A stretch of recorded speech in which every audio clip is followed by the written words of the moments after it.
في أهوال السعداء يوم القيامة وسورة الواقعة تفسير ابن كثير. الحمد لله رب العالمين والصلاة والسلام على أشرف الأنبياء وسيد المرسلين سيدنا محمد وعلى آله وأصحابه أجمعين. اللهم صل على سيدنا محمد وعلى آل سيدنا محمد كما صليت على إبراهيم وعلى آل إبراهيم في العالمين إنك حميد مجيد. أعوذ بالله من الشيطان الرجيم. بسم الله الرحمن الرحيم. وأصحاب اليمين ما أصحاب اليمين في سدر مخضود وطلح ممدود وظل ممدود وماء مسكوب وفاكهة كثيرة لا مقطوعة ولا ممنوعة وفرش مرفوعة. إنا أنشأناهن إنشاء فجعلناهن أبكارا عربا أترابا لأصحاب اليمين سلة من الأولين وسلة من الآخرين. قال المؤلف والمفسر رحمه الله تعالى أدام النفع بعلومه وعلومكم في الدارين آمين إلى أن قال قوله تبارك وتعالى وفرش مرفوعة. قال ارتفاعها كما بين السماء والأرض ومسيرة ما بينهما 500 عام. ثم قال الترمذي رحمه الله هذا حديث حسن غريب لا نعرفه إلا من حديث رشدين بن سعد. اللہ نے فرمایا مومنین کے لیے قیامت میں اونچے بچھونے ہوں گے. اب فرماتے ہیں ان کی اونچائی ایسے ہوگی جیسے زمین و آسمان کے درمیان فاصلہ ہے. ومسیرۃ ما بینہما 500 عام، اور آسمان اور زمین کے درمیان میں جو سفر ہے وہ 500 سال کا ہے، اتنے اونچے. ثم قال الترمذی رحمہ اللہ تعالی ھذا حدیث حسن غریب. یہ حدیث جو ہے درجہ حسن کو تو پہنچ گئی ہے لیکن غرابت بھی ہے. وقال بعض اہل العلم معنى هذا الحديث ارتفاع الفرش في الدرجات وبعد ما بين الدرجتين كما بين السماء والأرض. هكذا قال إنه لا يعرف هذا إلا من رواية رشدين بن سعد وهو المصري وهو ضعيف. هكذا رواه أبو جعفر بن جرير عن أبي كريب عن رشدين به. اب علماء فرماتے ہیں کہ آسمان اور زمین کے درمیان فاصلے کا معنی یہ ہے کہ ان کو اللہ تبارک و تعالیٰ نے جو درجات دیے ہوں گے ہر درجے کے درمیان میں یہ فاصلہ ہوگا، اور ہر درجے کے اندر ان کے لیے جو ہیں اللہ تبارک و تعالیٰ نے وہ اونچے شان والے بچھونے بچھائے ہوں گے، یعنی ان کے درجات میں یہ فاصلہ ہوگا اور ہر فلور پہ ان کے لیے بستر ہوں گے.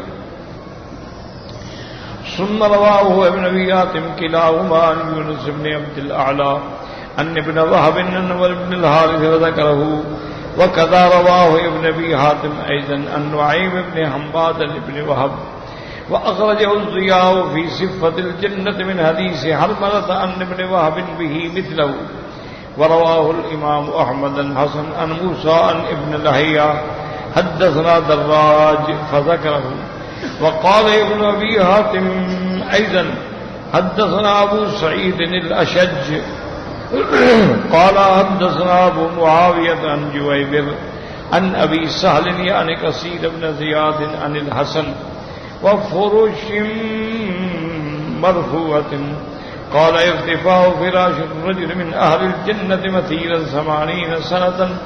اس روایت میں آتا ہے کہ ان کے فراش جو ہے وہ اتنے اونچے ہوں گے کہ ان کی اونچائی کا فاصلہ جو ہے تقریباً 80 سال کا ہوگا.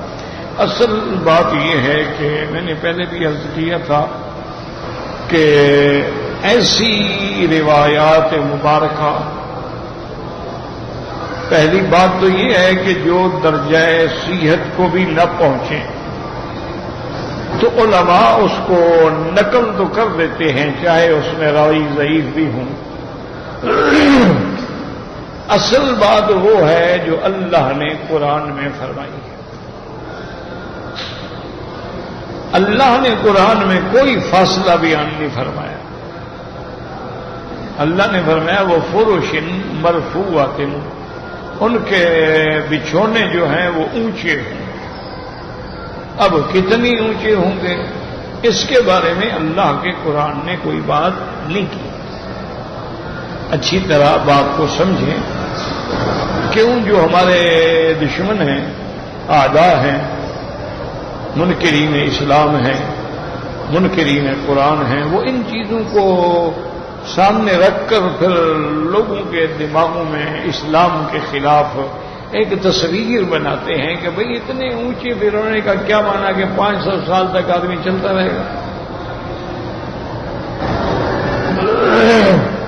تو اس کا فائدہ کیا ہوا، یا 80 سال. تو اصل بات ایک یاد رکھیں کہ اللہ کا قرآن جو ہے وہ ایک ایسی جامع معنی کامل مکمل کتاب ہے کہ اگر آپ اس کو صحیح معنی میں تمسک کریں تو دشمن کے پاس پھر کوئی چارہ کار ہی نہیں. اللہ نے فرما دیا کہ اونچے بچھونے ہوں گے، بات ختم ہو گئی. اب اونچے بچھونے کے بارے میں بھی دو باتیں ہوں گی. یا تو معنی یہ ہے کہ ان کے اونچے ہونے کا معنی یہ ہے کہ شان والے بچھونے، یعنی مرتبہ و شان میں اونچے ہوں گے. اور بعض یہ ہے کہ وہ حقیقتاً بھی اونچے ہوں. اب اس کی تفصیل میں جب قرآن پاک کسی چیز کو مبہم چھوڑ دے، یعنی قرآن بیان نہ کرے، تو آدمی کو کبھی بحث نہیں کرنی چاہیے. بحث کریں گے تو پھر آپ الجھ جائیں گے. اب دیکھیں قرآن میں کئی چیزیں ہیں. اللہ تبارک و تعالیٰ نے سورۃ الکہف جو ہے وہ اصحاب کہف کے نام پہ سورت کا نام بھی سورۃ الکہف ہے. اصحاب کہف کا یعنی واقعہ اتنا بڑا اہم ہے کہ ان کے نام پہ سورت کا نام رکھا گیا.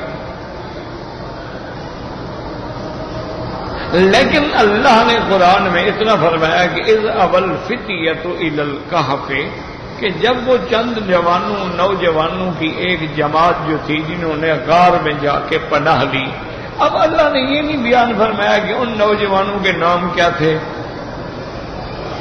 ان نوجوانوں کا خاندان کیا تھا، نوجوان جو ہیں وہ کہاں کے رہنے والے تھے، اور وہ غار جو ہے وہ کہاں واقع تھی. تو قرآن ان چیزوں سے بحث ہی نہیں کرتا. قرآن نے آپ کو ایک واقعہ بتانا ہے کہ اللہ کی توحید کے لیے انہوں نے اپنا ملک چھوڑا، وقت کے بادشاہ کے ظلم سے بچنے کے لیے غار میں پناہ لی. اللہ نے ان موحدین کو 309 سال تک سلائے رکھا اور ان میں کوئی تبدیلی، کوئی تغیر نہیں آیا. نہ ان کے کپڑے پرانے ہوئے، نہ ان کی شکل میں کوئی تبدیلی آئی، نہ ان کے بال بڑھے، نہ ناخن بڑھے. جو چیز جہاں تھی اسی طرح رک گئی. تو اللہ نے یہ اپنے بندوں کی کرامات کا اظہار فرمایا ہے. ورنہ آپ خود اندازہ کریں نا کہ آدمی 2-4 ہفتے اگر حجامت نہ بنائے تو بال کتنے بڑھ جائیں گے، ناخن کتنے بڑھ جائیں گے. وہ تو 309 سال گزر گئے. اگر ان کے ناخن بڑھ جاتے یا ان کے بال بڑھ جاتے تو 309 سال میں وہ کہاں پہنچتے. لیکن قرآن بتاتا ہے کہ بالکل ان میں کوئی تغیر ہی نہیں آیا. اللہ نے یہاں قرآن میں یہ مسئلہ سمجھا کے ہماری آنکھیں کھول دیں کہ اللہ چاہے تو زندہ انسان کو اتنی لمبی نیند عطا فرما دیں کہ وہ زندہ ہے لیکن سویا ہوا ہے.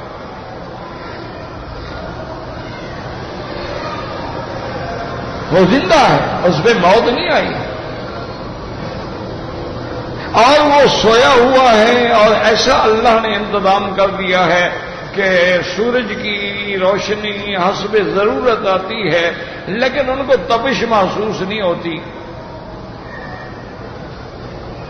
اور اتنی لمبی مدت سونے میں لازمی بات ہے کہ دیکھو نا، رات کو آدمی دائیں سوتا ہے لیکن آدھے گھنٹے کے بعد بدل جاتا ہے، تو اللہ نے فرمایا وہ بھی ہم نے انتظام کر دیا کہ نقلبہم ذات الیمین و ذات الشمال، ہم ان کو بدل دیتے۔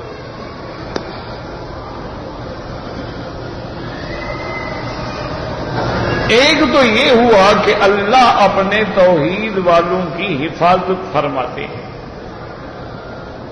دوسرا ان بزرگوں کی کرامات ظاہر ہوئی کہ 309 سال تک سو رہے ہیں اور کچھ بھی نہیں بگڑا۔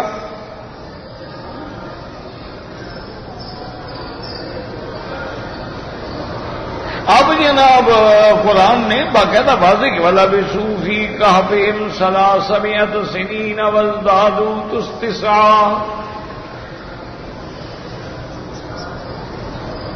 اب جب ان کی آنکھ کھلی تو پوچھنے لگے کم لبثتم، بھائی کتنی دیر ہم سوتے رہے؟ قالوا لبثنا یوما او بعض یوم، ہو سکتا ہے ابھی ایک دن پورا سوتے رہے، یا انہوں نے کہا نہیں پورا دن تو نہیں، جب ہم سو رہے تھے تو سورج اوپر تھا، اب سورج نیچے آیا ہے، مانا یہ ہے کہ بس اتنا ہم سوئے ہیں۔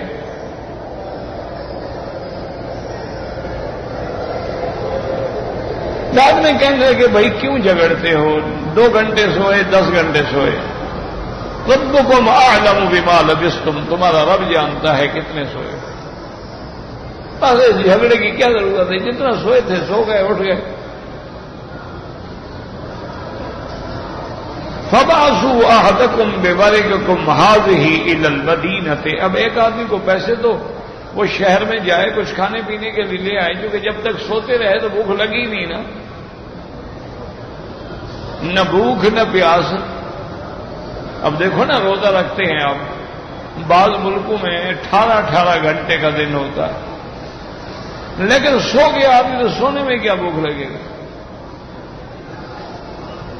اب جب آنکھ کھلی تو اب بھوک لگے، کہا جی بندہ بھیجو اور جا کے کوئی اچھی چیز، پاکیزہ چیز، حلال چیز، طیب چیز لے آئے۔ اللہ تبارک و تعالیٰ اگر چاہتے تو ان کو غار میں کھانا بھی تو پہنچا سکتے تھے، وہ قادر تھے اس بات پہ، لیکن میرا مولا اس قصے کو بھی تو عالم میں لانا چاہتے تھے نا۔ اب وہ جب پیسے لے کے آیا، اس نے جا کے کھانا خریدا، اس کو پیسے دیے، اس نے پیسے دیکھے، اس نے کہا کون ہو بھائی تم؟ انہوں نے کہا کیوں؟ انہوں نے کہا یہ تو 300 سال پہلے کا کوئی نوٹ ہے، اور وہ تو حکومتیں بدل گئی، ملک بدل گئے، نوٹ بدل گئے، تم کہاں سے لائے ہو؟ کوئی خزانہ چوری کیا کیا؟ انہوں نے کہا اللہ کے بندے نہیں، ہم تو مسافر ہیں، غار میں سو گئے، ہمیں تو پتہ چلتا کوئی نہیں۔ انہوں نے کہا تاریخ تو پڑھو نوٹ پر۔ اب جا کے راز کھلا کہ وہ تو 309 سال سوتے رہے۔ تو اللہ نے قرآن میں یہ دکھانا تھا کہ ہم چاہیں زندہ کو سلا دیں اور اس میں کسی قسم کا تغیر نہ آنے دیں، نہ اس کو پیاس لگے، نہ بھوک لگے، نہ اس کی شکل میں تغیر آئے، نہ بال بڑھے، نہ کپڑے پھٹے، نہ ناخن بڑھے، جیسے سوئے تھے ویسے اٹھ بیٹھے۔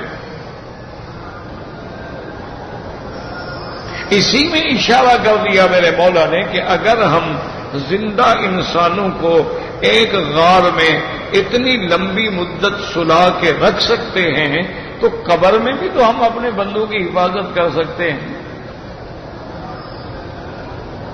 قبر کی غار میں بھی ہم جس کو چاہیں آرام سے سلا دیں، اور اس میں کوئی ذرے کے برابر بھی تبدیلی نہ آنے دیں۔ اور اس کی یہ تو اللہ نے نیند کی مثال دکھلا دی، ادھر اللہ نے موت کی بھی مثال دکھلا دی کہ اللہ کے ایک پیغمبر گزرے، ایک بستی کو دیکھا، بستی اجڑ چکی ہے، برباد ہو چکی ہے، ہر چیز فنا ہو گئی ہے، حیران کھڑے ہیں، کہتے ہیں انا یحیی ھذہ اللہ بعد موتہا، کہتے ہیں کمال ہے بھی، یہ تو سب کچھ ختم ہو گیا، فنا ہو گیا، اب اس کو اللہ جانے اللہ پاک کیسے دوبارہ زندہ فرمائیں گے؟ یعنی انکار نہیں، کیفیت میں بات ہو رہی ہے، وہ تو نبی ہے۔ فَأَمَاتَهُ اللَّهُ مِئَةَ عَامٍ، اللہ نے حکم دیا میرے پیغمبر تم بھی مر جاؤ، موت آ گئی، کتنا 100 سال گزر گیا۔ فَأَمَاتَهُ اللَّهُ مِئَةَ عَامٍ ثُمَّ بَعَثَهُ قَالَ كَمْ لَبِثْتَ قَالَ لَبِثْتُ يَوْمًا أَوْ بَعْضَ يَوْمٍ، اب 100 سال کے بعد اللہ نے زندہ فرما دیا، جب زندہ ہوئے اللہ نے فرمایا کتنی مدت گزر گئی؟ انہوں نے کہا اللہ میاں یہ دن پورا یا آدھا دن گزرا ہے، اس سے زیادہ تو نہیں۔ قال بل لبثت 100 عام، اللہ نے فرمایا نہیں آپ تو 100 سال کے لیے فوت ہو گئے تھے، 100 سال صدی گزر گئی۔ اور یہاں بھی دیکھ لو کہ موت کے بعد بھی اللہ نے کچھ نہیں بدلنے دیا، نہ کپڑے بدلے، نہ شکل بدلی، نہ جسد بدلا، کوئی تبدیلی آتی تو یہ تو نہ کہتے نا کہ ایک دن گزرا ہے۔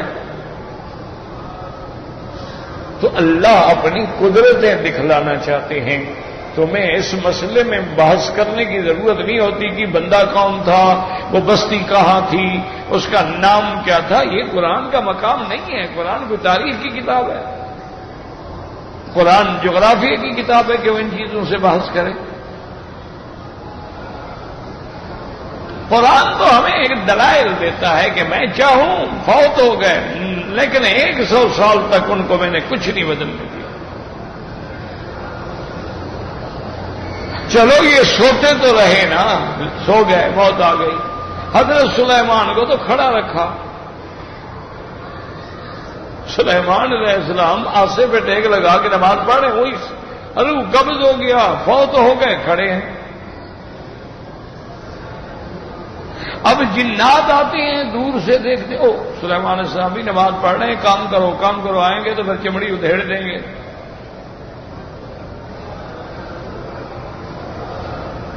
اب جناب اتنا عرصہ گزر گیا، انہوں نے کہا ابھی سلیمان علیہ السلام تو تشریف لاتے تھے، کام دیکھتے تھے، اتنی مدت گزر گئی ہے وہ مسجد سے آ ہی نہیں رہے۔ جب دیکھتے ہیں تو وہ کھڑے ہیں اسی نماز کی کیفیت میں۔ فلما خر تبینت الجن، اب اللہ نے حکم دیا دمک کو کہ سلیمان علیہ السلام کے آسے کی جو لکڑی ہے نا، اس کو تھوڑا تھوڑا کھانا شروع کرو۔ لکڑی دیمک کھاتی گئی، عصا کمزور ہوا، حضرت سلیمان علیہ السلام گر گئے۔ اچھا جن بھی بڑے سمجھدار تھے، انہوں نے آگے دیکھا، انہوں نے کہا یار یہ لکڑی جو ہے نا، عصا جو ہے، اس کو دیمک نے کھایا ہے، اور دیمک نے کھایا ہے 2 انچ، تو کتنی مدت گزر گئی ہے؟ اس کا مطلب ہے کہ ایک دیمک جو ہے ان کو تو 100 سال سے بھی زیادہ گزر گیا، ہم تو رل گئے پتھر اٹھا اٹھا کے۔ اللہ نے یہ مسئلہ سمجھانا تھا کہ میرے محبوب اللہ کانوا یعلمون الغیب ما لبثوا فی العذاب المہین، اگر جنوں کو علم غیب ہوتا تو وہ رگڑے کھاتے رہتے، عذاب مہین بھگتتے رہتے۔ تو جب ان کو اپنا پتہ نہیں ہے تو تمہیں غیب کی خبریں کہاں سے لا کے دے دیتے ہیں؟ علم غیب تو اللہ، بس اللہ کو اتنی مقصود تھا۔ اصحاب کہف کون تھے؟ اللہ کو پتا، نام کیا تھا؟ اللہ کو پتا۔ اب لوگوں نے ان کے نام تلاش کیے ہیں اور کہ بھئی ان کے یہ نام تھے، اور بعض لوگوں نے تو ماشاءاللہ پیر حضرات ہمارے جو ہے نا بزرگ، اللہ ہمیں بھی انہیں بھی ہدایت دے، انہوں نے تو ماشاءاللہ وہ تویز بنا دیا ہے کہ اصحاب الکہف کے نام لکھ کر جس کو جن ہو اس کو دکھاؤ تو جن حاضر ہو جاتا ہے.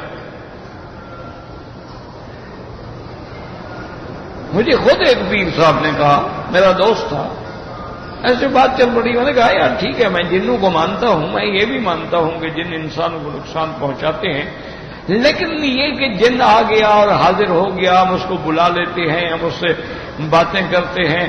تو وہ کہنے لگا جی میں پھر ابھی جن کو بلا کے آپ کو دکھاؤں. میں نے کہا مجھے آپ ہی کافی ہیں، جن دیکھنے کی مجھے کیا ضرورت ہے میرے لیے. میں نے کہا حضرت آپ ہی کافی ہیں، میں نے آپ کو جو دیکھ لیا. تو گویا سمجھیں کہ جنوں کے باپ کو دیکھ لیا، جنوں کو دیکھنے کی مجھے کیا ضرورت پڑی. میں مانتے جو نہیں ہے. میں نے کہا میں مانتا ہوں اللہ کے بندے، جنات کا وجود ہے، وہ تو قرآن ہے، اس کا منکر تو کافر ہے. اور جنات آگ سے پیدا ہوئے ہیں، وہ سراپا آگ ہیں، یہ قرآن ہے. جنات نقصان بھی دیتے ہیں، بالکل صحیح حدیث ہے حضرت عبداللہ بن مسعود کی. جو واقعہ ہے وہ تو ہم مانتے ہیں. تو بہرحال یاد رکھو کہ اس قسم کی بحث میں پڑو گے پھر تمہیں دشمن کبھی جینے بھی نہیں دے گا. وہ کہے گا جناب عجیب بات ہے، 500 سال جتنا اونچا پلنگ اتنا اونچا بنانے کی بھلا کیا ضرورت تھی؟ یہ تو پلنگ نہ ہوا تو 20 منزلہ بلڈنگ ہو گئی. تو ایسی باتیں ضرورت کیا؟ جب قرآن نے نہیں بیان کیا بات ختم. اب جب اللہ تبارک و تعالی جنت میں لے جائیں گے اپنی رحمت سے انشاءاللہ تو دیکھ لیں گے. بس ابھی جتنا اس نے بتایا ہے اتنا ہمارا ایمان ہے، بس اس سے زیادہ بحث ہی نہ کرو. سارے قرآن مقدس نے اصحاب کہف کا نام نہیں دیا. اچھا جو حضرات ان کا نام لیتے ہیں وہ بھی یہودی روایات ہیں، اسرائیلی کتابوں سے انہوں نے نام لیے ہیں، ہماری تو کسی کتاب میں نہیں ہے، کسی صحیح حدیث میں ان کا نام نہیں ہے. کیوں؟ اس کی ضرورت ہی نہیں ہے نا. ضرورت ہو تو اللہ بیان فرمائے گا. اب حضرت موسیٰ علیہ السلام کا واقعہ ہے، اللہ نے پورا قصہ بیان فرمایا. موسیٰ علیہ السلام کی پیدائش، پھر ان کا صندوق میں بند ہونا، ان کا دریا کے سپرد ہونا، دریا کا ندی میں ڈالنا، ندی کا اس کو فرعون کے گھر میں پہنچانا، فرعون کے گھر والوں نے اس صندوق کو پکڑنا. ایک واقعہ ہے. لیکن اللہ نے یہ نہیں بیان فرمایا کہ موسیٰ علیہ السلام کی اماں کا نام کیا تھا. اللہ فرماتے ہیں وَأَوْحَيْنَا إِلَىٰ أُمِّ مُوسَىٰ، ہم نے موسیٰ علیہ السلام کی اماں کی طرف وحی بھیجی، خبر بھیجی، اطلاع بھیجی. اللہ پاک نے وحی سری سے ان کے دل میں بات ڈال دی. لیکن موسیٰ کا نام کیا ہے اللہ عالم، اللہ جانتے ہیں. جب قرآن میں نہیں ہے تو ہم کہاں سے لے آئیں؟ حضرت موسیٰ علیہ السلام کی بہن کا ذکر ہے لیکن نام نہیں. قالت لأخته قصيه فبصرت به عن جنب. حضرت موسیٰ علیہ السلام کی اماں نے آپ کی بہن سے کہا کہ بیٹی پتہ تو کرو بھائی کا جا کر. اماں کیسے کہاں پر فرمایا قصی ہے، اسی دریا کے کنارے پہ چلتی جاؤ، پوچھتی جاؤ، کہیں تو کوئی واقعہ ہوا ہوگا نا. لیکن نام نہیں لیا کہ ان کی بہن کا نام کیا تھا. اب جناب انہوں نے ماشاءاللہ اسرائیلی روایات سے نام بھی ڈھونڈ لیے ہیں. اور یہاں بھی جو چیزیں تھیں نا، یہاں بھی پیروں کا کام چل گیا. انہوں نے کہا کہ موسیٰ علیہ السلام کی ماں کا نام جس کو آ جائے نا اس کو بڑے پیسے ملتے ہیں. یہ علم تسخیر ہے، یعنی موسیٰ علیہ السلام کے نام سے نہیں ملتے. جو رسول ہے، جو نبی ہے، ان کی ماں نہ نبی ہے نہ رسول ہے، اس کے نام میں اتنی برکت ہے تو موسیٰ علیہ السلام کے نام میں نہیں ہے. بس لوگ ہیں، جاہل ہیں، جدھر لگا تو لگ جاتے ہیں بیچارے، کیا کریں، سیدھے سادے لوگ ہوتے ہیں. تو اس لیے ہمیشہ یاد رکھو، اس کو علماء کہتے ہیں ابہموہ کما ابہمہ اللہ. کہ جن چیزوں کو اللہ نے خود چھپا دیا ہے تم بھی چھپا رہے ہو، اس میں بحث میں مت پڑو، ورنہ اللہ کے آگے کیا مشکل تھی کہ یوسف علیہ السلام کے بھائیوں کے نام بھی قرآن میں ذکر فرما دیتے، لیکن اللہ نے پوری سورت یوسف کا اتنا عظیم الشان قصہ ہے، سارا بیان کیا لیکن نام نہیں لیا۔ جاء اخوت یوسف، یوسف کے بھائی آئے، اللہ نے امرأت العزیز کا واقعہ پورا بیان فرمایا لیکن نام نہیں لیا ہے۔ ہمارے لوگوں نے تو کتابیں لکھ ڈالی ہیں نا یوسف زلیخا کے نام سے، یہ نام زلیخا کہاں سے لے آئے ہیں؟ یہودی روایت، کسی نے کہا رائیل نام تھا، کسی نے کہا زلیخا تھا، بھائی رائیل تھا زلیخا تھا کوئی تھا، جب اللہ نے نام نہیں لیا ہمیں کیا ضرورت ہے بعض میں پڑھنے کی؟ تو اس لیے ہمیشہ یہ بات دماغ میں رکھو گے تو انشاءاللہ ثم انشاءاللہ بہت ساری ٹھوکروں سے بچ جاؤ گے، اور اگر ان چیزوں میں گھسو گے اور ڈھونڈو گے تو پھر ما سوائے پریشانی کے کوئی حل نہیں ہوتا۔ اللہ بعض علوم کو چھپا دیتے، ان کے چھپانے میں حکمت ہوتی ہے۔ اب دیکھیں دنیا میں 4 علم بڑے مشہور ہیں، کیمیا، لیمیا، ریمیا، سیمیا، یہ 4 علوم ہیں۔ سونا بنانا کیمیا لوگ بناتے، اس میں کوئی بڑی بس کوئی ایسی مشکل مسئلہ نہیں ہے، بڑے بڑے لوگ گزرے اکثیر گھر سونا بناتے تھے۔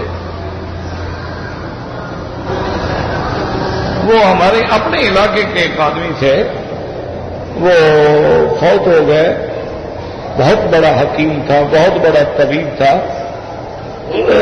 تو ایک دن ایسے اتفاق سے میں نے تو نہیں دیکھا ان کو، میری پیدائش سے بھی شاید پہلے فوت ہو گئے یا اللہ عالم میں چھوٹا ہوں گا، بہرحال وہ تھا ہمارے علاقے کا۔ تو اس سے کسی نے کہا جی ہم نے سنا ہے آپ سونا بناتے ہیں۔ انہوں نے کہا یار سونا بنانا تو کوئی مشکل نہیں، میں تو ہیرا بھی بنا لیتا ہوں، میں تو موتی بھی بنا لیتا ہوں۔ اتنا قابل آدمی تھا۔ والد صاحب رحمۃ اللہ علیہ کو جب اس کی موت قریب آئی تو اس نے بندہ دوڑایا، وہاں سے 2 میل کا فاصلہ تھا ہمارے گاؤں سے۔ اس نے اپنے ساتھیوں سے کہا کہ فوراً حضرت کو لے کے آؤ، اور میرا وقت بالکل قریب آ گیا ہے، اللہ عالم میں 1 گھنٹہ زندہ ہوں، 2 گھنٹے زندہ ہوں، لیکن میرے پاس جو علم ہے امانت ہے وہ میں کسی کو نہیں دینا چاہتا ماں سوا حضرت مولانا خیر محمد صاحب کے، چونکہ وہ عالم ہیں اور صحیح عالم ہیں اور ان کا حق ہے۔ والد صاحب بخاری شریف پڑھا رہے تھے، وہ آدمی آیا، اسے بیچارے نے بڑا رو کے چیخ کے کہا کہ حضرت تک حکیم صاحب کا آخری وقت ہے، آپ کو بلا رہے ہیں، کچھ آپ کو بتانا چاہتے۔ کہا میں حضور کی حدیث چھوڑ کے اس سے سونا سیکھنے کے لیے جاؤں؟ جاؤ دیکھا جائے گا، جب وہ سبق ختم ہوں گے پھر آئیں۔ سبق پڑھاتے رہے، اور سبق ہی دوپہر کو جا کے ختم ہو گیا، فوت ہو گیا تھا، پھر صحیح ختم ہو گیا۔ تو بہرحال اس علم کے بارے میں بھی علماء نے یہ لکھا ہے کہ ان کو جمع کرو تو کیا بنے گا؟ کاف کیمیا، لام لیمیا، سین سیمیا، رے ریمیا، کل سر، یعنی یہ سب اللہ کے راز ہیں، اللہ چاہے تو کسی پہ ظاہر کر دے، نہ چاہے تو نہ کرے۔ اور اللہ والوں کو تو ان چیزوں کی ضرورت ہی نہیں ہوتی ہے نا، وہ تو اللہ کے دروازے سے مانگتے ہیں، وہ سونا تھوڑا بناتے ہیں۔ یہ سونا چاندی میں چکر میں پڑنے والے لوگ جو ہیں یہ تو دنیا دار ہیں، یہ کوئی دین والے تو نہیں ہوتے۔ تو اس لیے ایک بات میری پلے باندھ لو کہ جس بات کو اللہ کا قرآن کھول دے آمنا و صدقنا، اور جس بات میں قرآن ابہام فرما دے، صرف واقعے کا ذکر کر دے اور آگے تفصیل بیان نہ کرے، تو آپ بھی اس میں بلا وجہ نہ الجھیں۔ ہاں جو روایات ملتی ہیں اب یہ مفسرین کرام کی اپنی جگہ تو دیانت امانت ہے کہ ان کو جو بھی ملا ان نے لکھ دیا، لیکن نتیجہ یہ نکلا کہ مخالفین کے ہاتھ میں ہتھیار آ گئے. انہوں نے کہا جی تمہاری تفسیر ابن کثیر میں یہ لکھا ہوا ہے. اب تفسیر ابن کثیر میں تو ہزاروں اسرائیلی روایات ہیں، اسی لیے اب کسی نے اس کو مختصر کر دیا ہے، مختصر ابن کثیر. اس نے جتنی اسرائیلی روایات تھی وہ ساری نکال دی.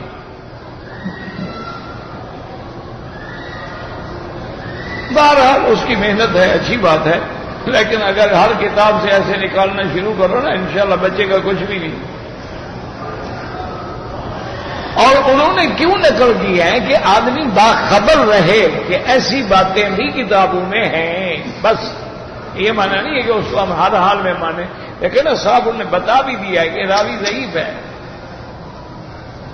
اب اللہ تبارک و تعالی ارشاد فرماتے ہیں فرش مرفوعۃ انا انشأناہن انشاء فجعلناہن ابکارا عربا اترابا لاصحاب الیمین.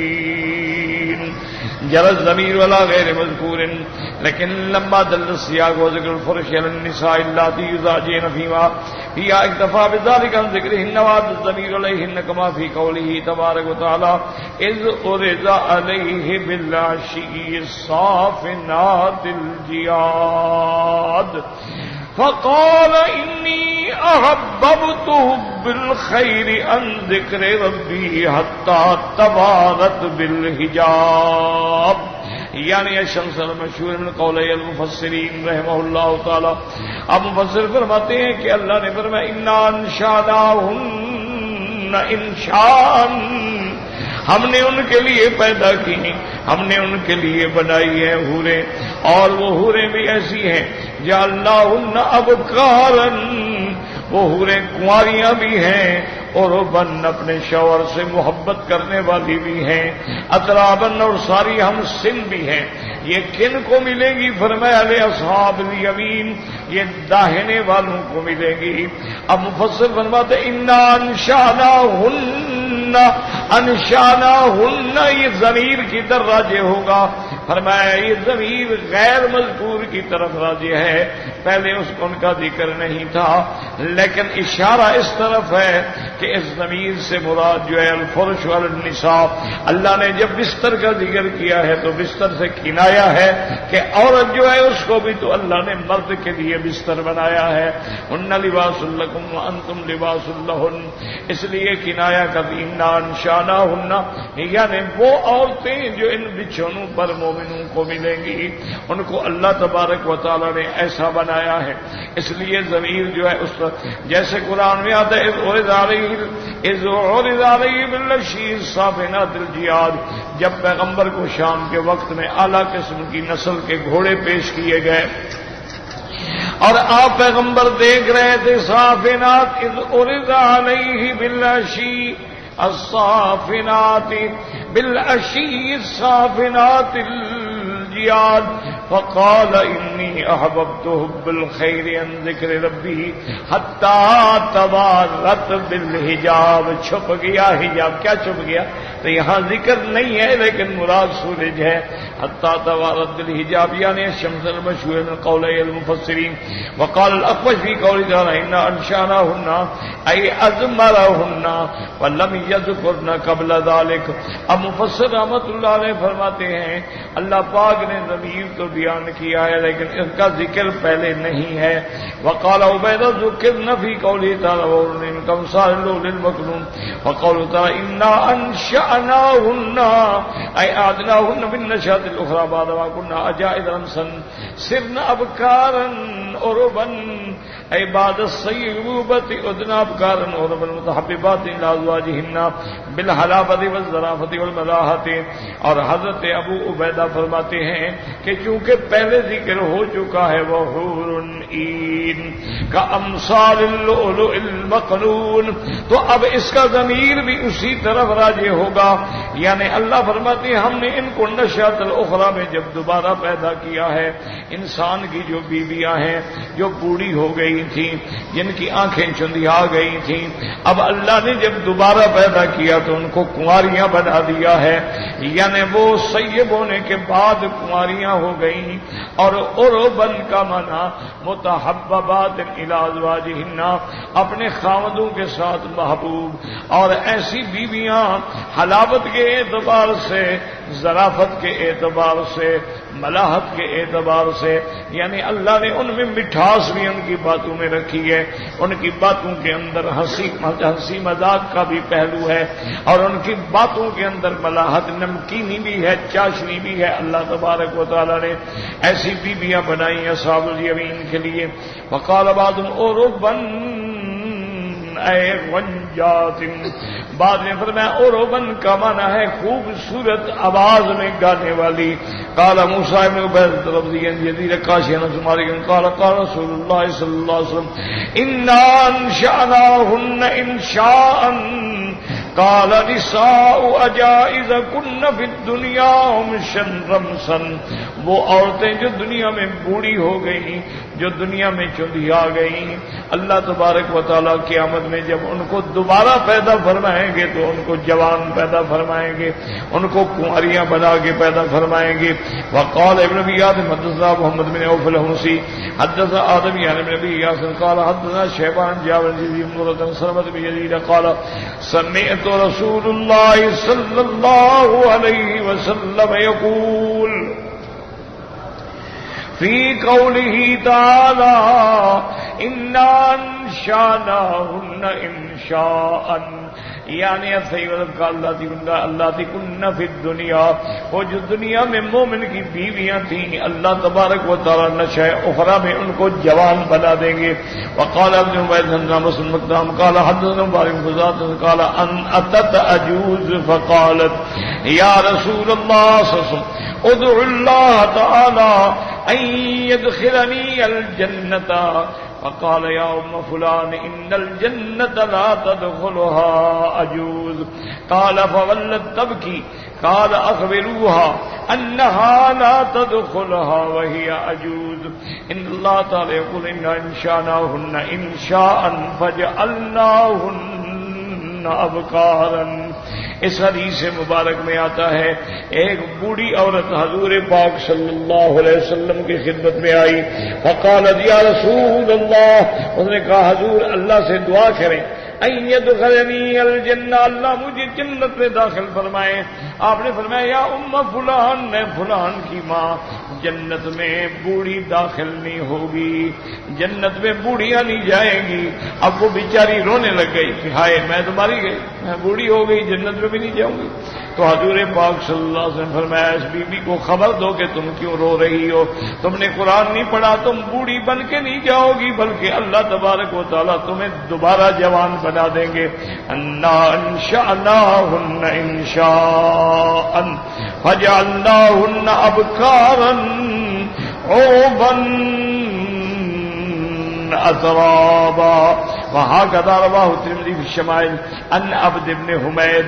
وقال ابو القاسم الطبراني حدثنا بكر بن سهل الدمياطي قال حدثنا عمرو بن هاشم البيروني قال اخبرنا سليمان بن ابي كريمة عن هشام بن حسان عن الحسن عن امه عن ام سلمة رضي الله تعالى عنها قالت قلت يا رسول الله صلی اللہ علیہ وسلم اخبرنی عن قول اللہ تعالی حور عین. بی بی ام سلمہ نے پوچھا کہ یا رسول اللہ قرآن میں حور عین جو آتا ہے اس سے کیا مراد ہے؟ آپ نے فرمایا حور بیض، مکہ حور کا معنی ہے سفید رنگ والی، عین زخام العیون شفر الحوراء بمنزلت جناح النسر، یعنی وہ رنگ کی سفید ہوں گی اور آنکھیں بڑی بڑی ہوں گی اور پلکیں ایسی بڑی ہوں گی جیسے باز کے پر ہوتے ہیں. قلت اخبرنی عن قولی تعالیٰ کا امثال اللؤلؤ المكنون. بی بی نے پوچھا کہ حضور اللہ فرماتی ہیں کہ ان کی مثال ایسی ہوگی جیسے موتی چھپے ہوئے. سے کیا مراد ہے؟ آپ نے فرمایا صفاء الدر الذی فی الاصداف الذی لم تمس الایدی. آپ نے فرمایا ان بیویوں کی جلد ایسے صاف ہوگی جیسے موتی سیب کے اندر ہوتا ہے جس کو کبھی ہاتھ نہ لگا ہو، اس کی کیسے چمک دمک بحال ہوتی ہے. قلت اخبرنی عن قولی فیہن خیرات حسان. اللہ فرماتی ہیں کہ جنت میں مومنوں کے لیے خیرات حسان کا کیا معنی ہے؟ آپ نے فرمایا خیرات الاخلاق حسان الوجوہ. اللہ اپنے مومن کو جو حوریں دے گی ان کے اخلاق بھی عالی ہوں گے اور ان کے چہروں پہ بھی جمال ہوگا. اللہ تبارک و تعالی ان کو ایسی بیوی عطا فرمائیں گے. بیوی نے پوچھا اخبرنی عن قولہ کأنہن بیض مکنون. اللہ فرماتے ہیں وہ ایسی ہوں گی جیسے انڈا چھپا ہوتا ہے. اس سے کیا مراد ہے؟ قال رکتهن كركة الجلد الذي رأيت في داخل البيضة مما يلي القشر وهو الغرقي. آپ نے فرمایا بیج سے مراد یہ ہے کہ ان کی جلد جو ہے ایسے نرم ہوگی جیسے انڈے کے اندر جو ہے باریک سی چیز نرم ہوتی ہے. قلت یا رسول اللہ اخبرنی عن قول عربا اترابا. بی بی نے پوچھا حضور اللہ نے فرمایا عربا اترابا سے کیا مراد ہے؟ قال هن اللواتی قبضن فی الدار الدنیا وجائز ہمسا شمتا. آپ نے فرمایا کہ وہ عورتیں جو دنیا میں بوڑھی ہو کے مر گئی ہیں، جو بوڑھی ہو چکی تھیں، چندھیا گئی تھیں.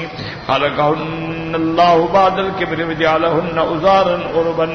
اللہ پاک ان کو جب دوبارہ پیدا فرمائیں گے تو وہ کنواریاں ہوں گی. عربا منعت اشقات محببات اترابا علی میلاد واحد. اور اللہ پاک نے فرمایا کہ عربن یعنی اپنے خامن سے عشق کرنے والیاں، محبت کرنے والیاں. اتراب کا معنی ان کا سن جو ہے برابر ہوگا، عمر جو ہے برابر ہوگی.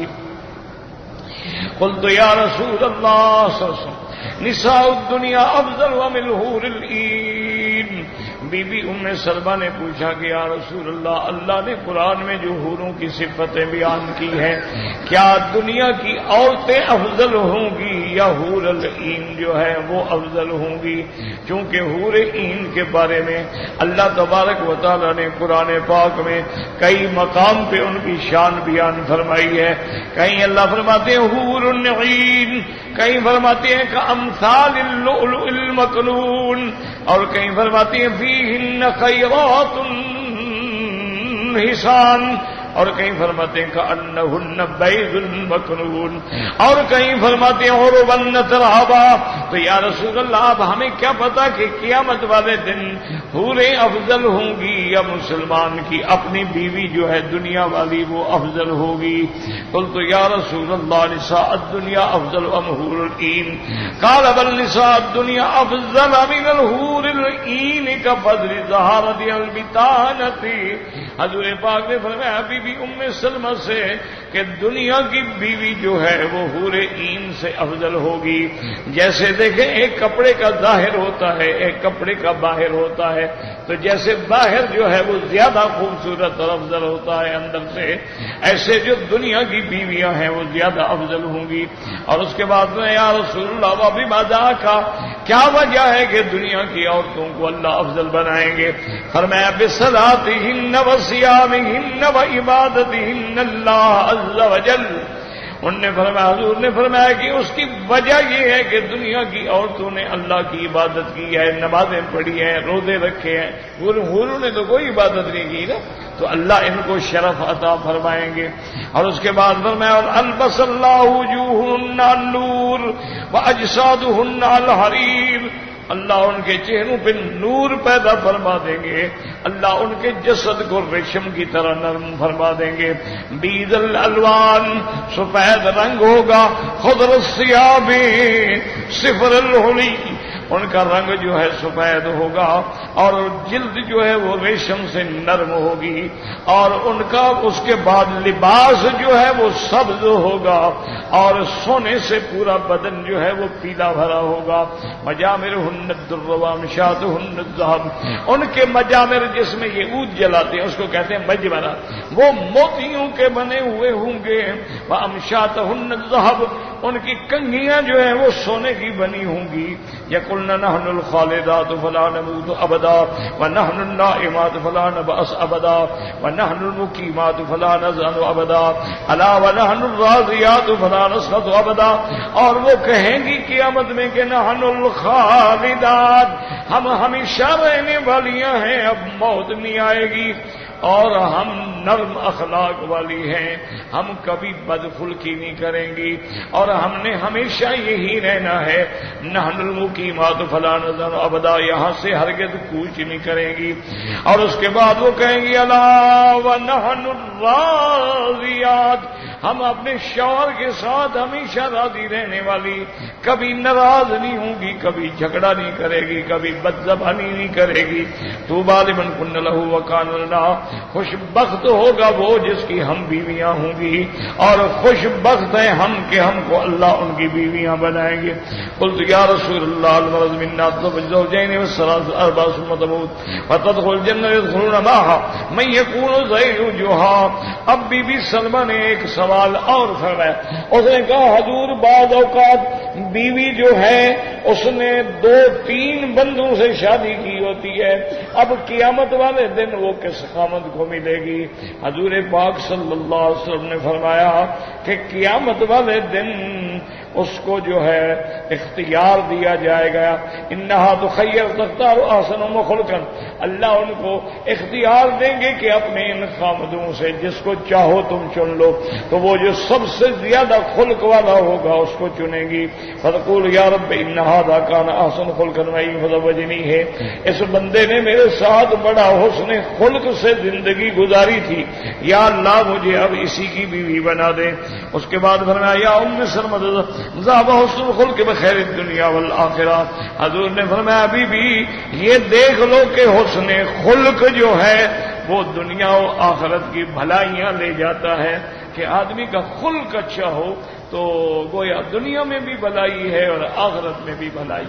اور اسی لیے میرے مدنی پاک نے رحمت دو عالم صلی اللہ علیہ وسلم نے فرمایا خیرکم خیرکم لأہلہ، تم میں سب سے بہتر وہ ہوگا جو اپنے اہل و عیال کے لیے بہتر ہو. وَأَنَا خَيْرٌ لِأَهْلِي، اور میں اپنے اہل کے لیے بہتر ہوں. تو حسن خلق کا کوئی چیز مقابلہ نہیں کر سکتی ہے. اور اللہ سے دعا کریں اللہ ہمیں بھی حسن خلق نصیب فرمائے اور اللہ ہمیں سوء خلق سے پناہ عطا فرمائے. اور جس کو یعنی عورت صالحہ اور حسن خلق والی بیوی مل گئی ہے تو اس کا گھر دنیا میں جنت ہے. واللہ اعلم. کہتے ہیں جی کہ پیر اور استاد میں کوئی فرق ہے؟ دونوں کے پاس رہ کے دیکھ لو، فرق کا اندازہ ہو جائے گا نا. کچھ عرصہ پیر کے پاس رہو، کچھ عرصہ استاد کے پاس، تو تمہیں اندازہ ہو جائے گا. وہ ایک جاہل آدمی نے، ہمارے ایک بہت بڑے خطیب تھے حافظ اللہ وسایہ مرحوم رحمت اللہ علیہ، نابینا تھے، ڈیرہ غازی خان کے تھے، اللہ ان کی قبر پہ رحمتیں فرمائے. بہت بڑے عالم، بہت بڑے خطیب، اور اللہ نے ان کو ایسی آواز دی تھی کہ بس وہ خطبہ شروع کرتے اور لوگ رونا شروع کرتے، اتنا اثر سوز تھا. وہ بیچارے تقریر فرما رہے تھے تو کسی جاہل نے چٹ بھیجا، اور ساتھ بیٹھا ہوتا تھا خادم، وہ پڑھتا تھا. اس نے کہا کہ مولانا یہ بتائیں کہ پیر کا شان زیادہ ہے یا قرآن کا شان زیادہ ہے؟ جاہل ہے. تو حافظ صاحب مذاق بھی بڑی کرتے ہیں. تو انہوں نے کہا کہ میرا بھائی قرآن کو تو آئے ہوئے ہمارے گھروں میں 1400 سال ہو گئے، پیر کو تم 14 دن گھر میں رکھ لو، فیصلہ ہو جائے گا افضل کون ہے. تو میرا بھائی یاد رکھو، استاد جو ہے وہ علم پڑھاتا ہے، اس کا کیا مقابلہ ہے؟ پیر تو ہمیں ایک راستہ بتاتا ہے، اگر وہ بھی صحیح معنی میں پیر، لیکن علم تو علم ہے۔ اب دیکھیں حضرت حاجی امداد اللہ مہاجر مکی رحمت اللہ علیہ کا کتنا بڑا مقام تھا، لیکن کوئی مسئلہ آتا تھا تو وہ حضرت رشید احمد گنگوہی رحمت اللہ علیہ سے پوچھتے تھے، اور کوئی مسئلہ پوچھنے آتا اس کو بھی فرماتے کہ بھی ان کے پاس جاؤ، وہ عالم ہیں، مسئلہ تو وہ بتائیں گے۔ اور پھر اللہ نے قرآن میں علم والی فضیلت بیان کی کہ انما یخشی اللہ من عبادہ العلماء۔ اسی طرح اللہ نے فرمایا قل هل یستوی الذین یعلمون والذین لا یعلمون، کیا علم والا اور جاہل برابر ہو سکتا ہے؟ حضور نے مثال دی، فرمایا فضل العالم علی العابد کا فضلی علی ادناکم، فرمایا عالم کی فضیلت ایک عابد پیر پر، بزرگ پر ایسے ہے جیسے میری فضیلت ایک ادنا صحابی پر ہے۔ تو عالم کا کیا مقابلہ ہے بھائی؟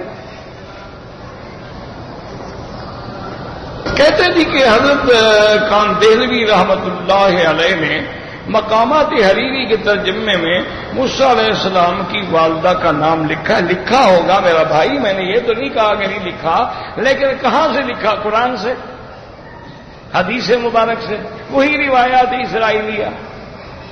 اسی طرح تو اصحاب کہف کے نام بھی کتابوں میں ہیں نا، اسی طرح اخوان یوسف کے نام بھی تو کتابوں میں ہے نا، کہ اس کا نام یہودا تھا، اس کا نام بنیامین تھا، لیکن قرآن تو ان باتوں سے بحث نہیں کرتا نا۔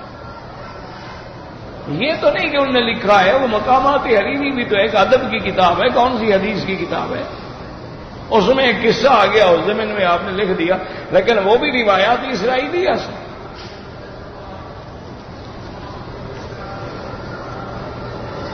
حضرت علی کی پیدائش خانہ کعبہ میں ہوئی تھی، کتابوں میں لکھا ہے، لیکن خانہ کعبہ سے مراد اللہ کا حرم ہے، اور بعض علماء کہتے ہیں کہ حقیقتاً کعبے کے اندر ہوئی تھی، اور حضرت زید کی اور بھی کئی لوگ ہیں جن کی انہوں نے لکھا ہے ان سب کی پیدائش جو ہے وہ کعبے کے اندر ہوئی تھی، اللہ اعلم۔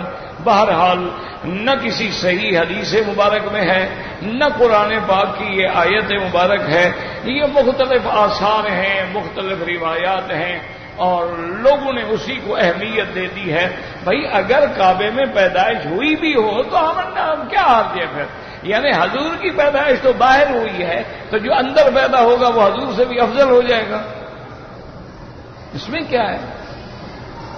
اچھا آپ دیکھیں کہ ایک مومن ہے، صحیح معنوں میں مومن ہے، وہ ہندوستان میں، بنگلہ دیش میں، پاکستان میں پیدا ہوا، اور ایک آدمی ہے جو سرزمین مکہ میں پیدا ہوا، حرم میں پیدا ہوا، گھٹی اس کو زمزم سے لگائی گئی، لیکن وہ کافر ہے، تو کیا یہ جنت میں جائے گا یا وہ مومن جنت میں جائے گا جو دوسرے ملک میں پیدا ہوا ہے؟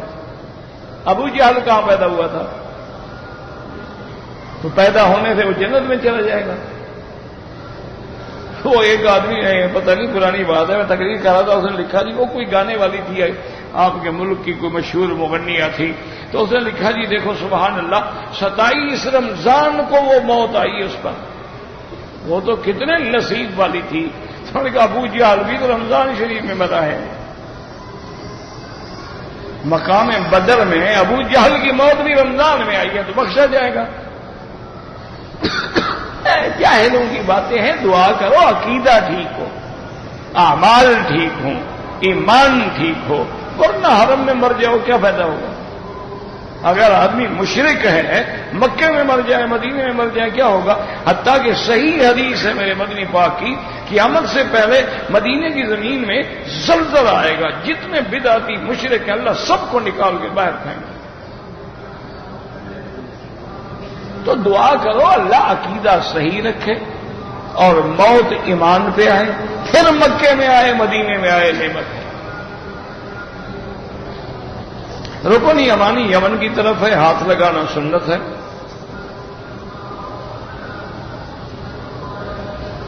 وضو کرنے کے بعد میں نے جرابیں پہنی ہیں تو جرابوں پہ مسح ہو سکتا ہے. احناف کے نزدیک مسح خفین پہ ہوتا ہے، موزے پہ ہوتا ہے. اور اگر وہ کہتے ہیں جرابین سخینین، اتنی موٹی ہوں کہ جن سے آدمی کافی دور تک چل سکتا ہو اور پانی بھی اندر نہ جاتا ہو، پھر مسح ہوتا ہے. وہ عام باریک جرابوں پر مسح کے قائل نہیں ہیں. بعض علماء جو ہیں لفظ جراب سے جو بھی جراب ہو اس پہ مسح کے قائل ہیں. وہ کہتے ہیں کہ ہر جراب پہ مسح جائز ہے. لیکن میرا بھائی یاد رکھو، دعا کرو اللہ اختلافات سے بچائے. مجھے ایمان سے کہیں حضور پاک نے مسح کیا ہمارا ایمان ہے. اور بلکہ امام ابو حنیفہ رحمۃ اللہ علیہ تو فرماتے ہیں کہ اہل سنت والجماعت کی علامت میں یہ ہے کہ المسح علی الخفین، وہ موضوع پر مسح کا قائل ہو. اور اس کے بعد فضیلت الشیخین، وہ تمام صحابہ میں حضرت ابو بکر عمر کو افضل سمجھنے والا ہو. حب الختنین، اور حضور کے دو دامادوں سے محبت کرنے والا ہو، حضرت عثمان اور حضرت علی. یہ دونوں داماد ہیں. یہ تو اہل سنت والجماعت کی علامت ہے. لیکن مجھے آپ ٹھنڈے دل سے بتائیں حضور کے زمانے میں کون سی جراب تھی؟ بس یہ فیصلہ آپ مجھے کر دیں، میں آپ کی بات مان لوں گا. حضور پاک نے جن جرابوں پہ مسح فرمایا ہے وہ کون سی جراب تھی؟ نیلون سے بنی ہوئی تھی، فیکٹریوں کی. یہ باریک بسل کے پردے کی طرح تھی. اگر تھی آمنا وصدقنا، ہم ماننے کے لیے تیار ہیں، لیکن تم بھی تو کچھ عقل کرو نا. حضور نے جن جرابوں پہ مسح کیا کرو. کہتے جی کہ احناف جو وتر پڑھتے ہیں 3 رکعت، 3 رکعت سنت ہے. اور ہاں ایک حدیث نہیں، کئی حدیثوں میں ہے کہ یوتر بثلاثن اوتر بثلاثن یوتر بثلاثن، 3 وتر 3 وتر 3 وتر. اچھا حضور نے وتروں کے لیے 3 صورتیں سمجھائی ہیں یا ایک صورت سمجھائی ہے؟